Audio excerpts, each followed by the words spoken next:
आज पूरे देश में कृष्ण जन्माष्टमी का त्योहार मनाया जा रहा है। श्री कृष्ण की बाल लीलाओं की कहानियां हर किसी को भाती हैं, लेकिन उनकी प्रेम लीला के प्रसंग भी खूब हैं। जब भी किसी प्रेम कहानी की बात होती है तो सबसे पहले राधा कृष्ण का ही नाम आता है। राधा और कृष्ण का प्रेम दिव्य, निस्वार्थ और आत्मिक था। राधा कृष्ण के प्रेम के संबंध कई पौराणिक कहानियां हैं। जन्माष्टमी के इस अवसर पर जानते हैं। उम्र में राधा श्री कृष्ण से लगभग 5 साल बड़ी थी। एक कहानी के अनुसार राधा ने श्री कृष्ण को पहली बार तब देखा था जब मां यशोदा ने कृष्ण को ओखल से बांध कर रखा था। कहा जाता है कि कृष्ण को पहली बार देखते ही राधा बेसुध सी हो गई थी। कृष्ण को देखते ही राधा को उनसे प्रेम हो गया था। राधा को ऐसा आभास हुआ जैसे कि कृष्ण के साथ उनका कोई पूर्व जन्म का रिश्ता हो। वहीं कुछ विद्वानों के अनुसार राधा ने पहली बार श्री कृष्ण को तब देखा था जब वो अपने पिता के साथ गोकुल आई थी। जिस जगह पर पहली बार दोनों की मुलाकात हुई थी उसे संकेत तीर्थ के नाम से जाना जाता है।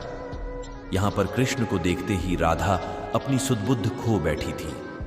यही हाल कृष्ण का भी था। वो भी राधा को देखकर बावरे हो गए थे। दोनों को पहली नजर में ही प्रेम हो गया था।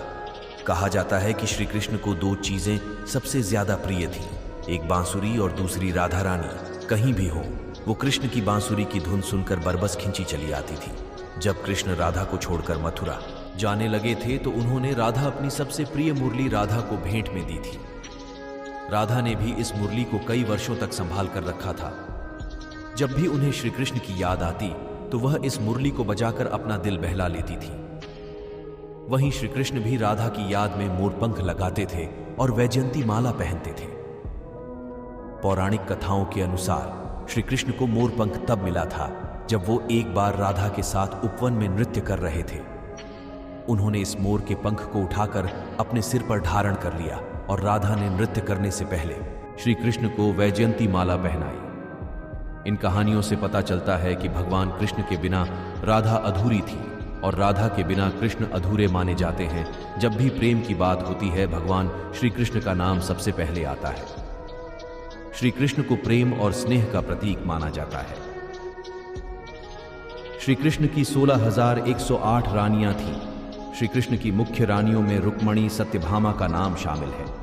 इसके अलावा बाल्यावस्था में श्री कृष्ण के गोकुल में गोपियों संग रास लीला की कहानियां आज भी मशहूर हैं।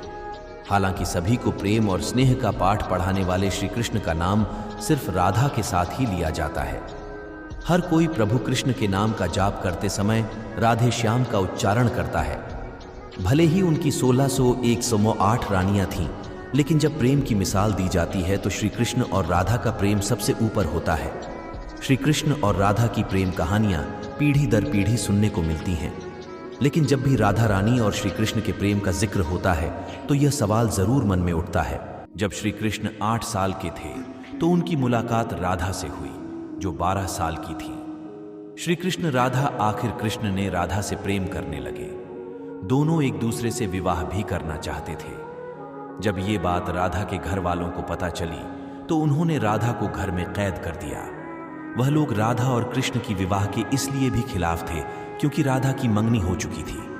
कहा जाता है कि श्री कृष्ण ने राधा रानी से शादी करने की हठ कर दी थी। इस पर यशोदा माता और नंद बाबा उन्हें आर्षि गर्ग के पास ले गए। आर्षि गर्ग ने भी कान्हा को बहुत समझाया। इसके बाद कान्हा का मथुरा बुलावा आ गया।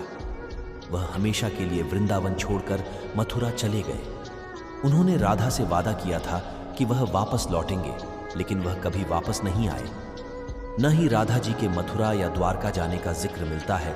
राधा और कृष्ण का विवाह न होने के कई कारण बताए जाते हैं। इसमें से एक कारण नारद जी का श्राप भी माना जाता है। रामचरितमानस के बालकांड के अनुसार माता लक्ष्मी के स्वयंवर में नारद जी भी जाना चाहते थे। भगवान विष्णु ने नारद जी के साथ छल करते हुए उन्हें खुद का स्वरूप देने के बजाय वानर का स्वरूप दे दिया, जिसकी वजह से माता के स्वयंवर में नारद जी का काफी उपहास हुआ। जब नारद जी को इस बात का पता चला तो वह बैकुंठ पहुंचकर विष्णु जी से बहुत नाराज हुए और श्राप दिया कि उन्हें पत्नी की वियोग सहना होगा। यही वजह है कि रामचंद्र अवतार में उन्हें सीता का वियोग सहना पड़ा और कृष्ण अवतार में देवी राधा से उनका विवाह न हो सका। एक मत यह भी है कि देवी राधा ने ही श्री कृष्ण से विवाह के लिए मना किया था। राधा यशोदा पुत्र कान्हा से प्रेम करती थी, लेकिन जब वह मथुरा गए तो राधा रानी खुद को महलों के जीवन के लिए उपयुक्त नहीं मानती थी। लोग चाहते थे कि श्री कृष्ण एक राजकुमारी से विवाह करें, इसलिए राधा ने श्री कृष्ण से विवाह न करने की ठान ली। ये भी कहा जाता है कि राधा को महसूस हो चुका था कि श्री कृष्ण भगवान का अवतार है। वह खुद को एक भक्त मानने लगी थी। राधा श्री कृष्ण की भक्ति में लीन हो चुकी थी। वह भगवान से विवाह नहीं कर सकती थी। श्री कृष्ण राधा के पास वापस क्यों नहीं लौटे? भगवान श्री कृष्ण की शरारतों, उनकी लीलाओं और छल, सभी कुछ मनुष्य के लिए कोई न कोई सीख ही थी। राधा से विवाह करना भी मनुष्य को प्रेम की असली परिभाषा से परिचित कराना था। कहा जाता है कि एक बार देवी राधा ने कान्हा से पूछा कि वह उनसे विवाह क्यों नहीं करना चाहते।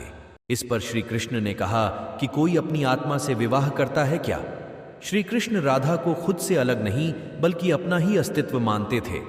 वह मनुष्यों को यह सीख देना चाहते थे कि प्रेम भौतिक संबंध से नहीं बल्कि आध्यात्मिक प्रकृति है। प्रेम और विवाह एक दूसरे से अलग नहीं है। जैसे राधा कृष्ण बिना विवाह भी सदियों से एक ही हैं। जहां कृष्ण का नाम है वहां राधा का स्मरण स्वाभाविक है।